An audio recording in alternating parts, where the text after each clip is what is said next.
It can tonight reveal the true extent of germ warfare tests carried out in the southwest.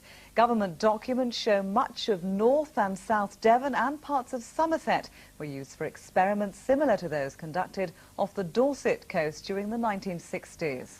An independent inquiry has already been ordered into the Dorset trials to determine whether or not they've affected people's health. In a few minutes, we'll be speaking exclusively to the man in charge of this inquiry. But first, our environment correspondent, Simon Hall, has this special report, which includes film of the trials never previously seen on television. The germ warfare trials carried out in the 1960s and 70s were highly secret. This, previously unreleased film of the experiments as they happened. Their existence was revealed last year when secret documents were declassified. They were thought to be carried out mainly in Dorset. A spotlight investigation has, though, discovered they were far more widespread than was previously thought. Other trials tested how the germs would survive in different conditions in different areas. These were based not on releasing a gas, but instead on exposing a narrow thread of material coated with E. coli to the air. These tests were carried out in January 1967. The threads were exposed first from a ship just off Ilfracombe, then on 5 other sites running through Somerset down to the sea off Dorset. I think people, when they come to hear of this, will be concerned. For instance, I was in my 20s at this time, in the 60s, and I was just getting married, starting up a family. They'll be worried, will this have any implications on their health or the health of their children? Concerns have been raised that the tests may have harmed people's health. In East Lulworth, in Dorset, 21 families say they have experienced miscarriages and children being born handicapped and with other health problems. Robin Southey was one of the scientists who carried out the experiments. His widow, Anne Reid, is pressing the government for a full investigation into the trials. For Robin Southey died at the age of 33 from a rare disease which led to a perforated stomach. His immune system was said to be almost ineffective. The couple had 2 sons. One died at 17 from a brain tumour, the other suffers serious health problems. Their daughter is healthy. I was devastated. We had 3 little children, and with hindsight there were questions I should have asked. But what else do you do when you've got 3 little children waiting at home and you have to go home and say, sorry, Daddy isn't coming home, he isn't better? And our lives were turned upside down.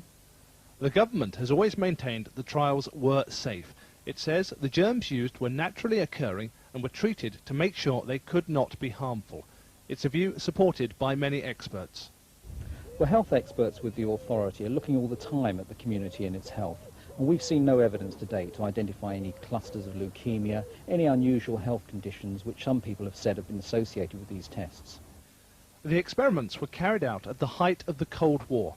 They were designed to assess Britain's vulnerability to a biological attack and to work on methods of defence. The fear, though, is whether some of the people the trials were intended to protect may in fact have been harmed by them.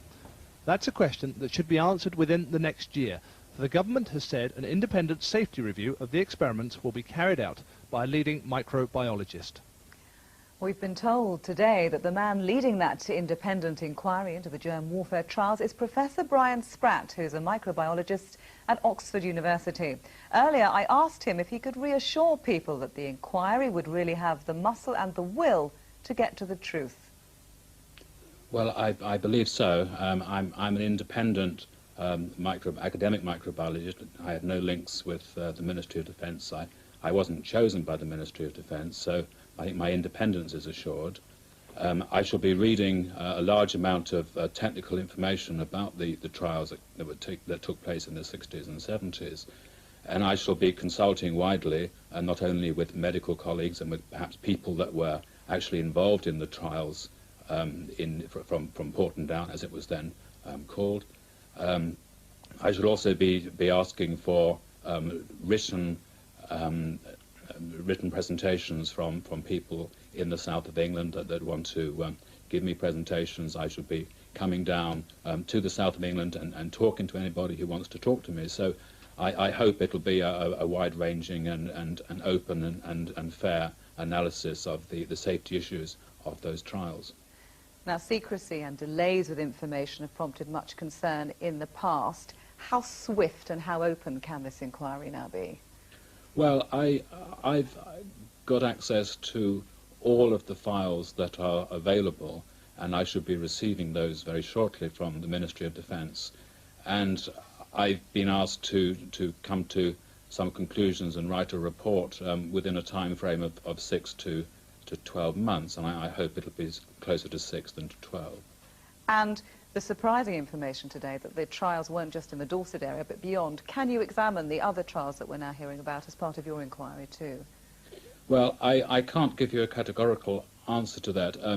As I understand it, some of the paperwork that I will receive from the Ministry of Defence do include trials in the southwest of England, and if that is so, then certainly I'll look at those papers and make a judgment on them. Professor, thank you. Thank you. And if you'd like to discuss the germ warfare trials, you can call your BBC Local Radio phone in. The number to call is 0645 222269. That's 0645 222269.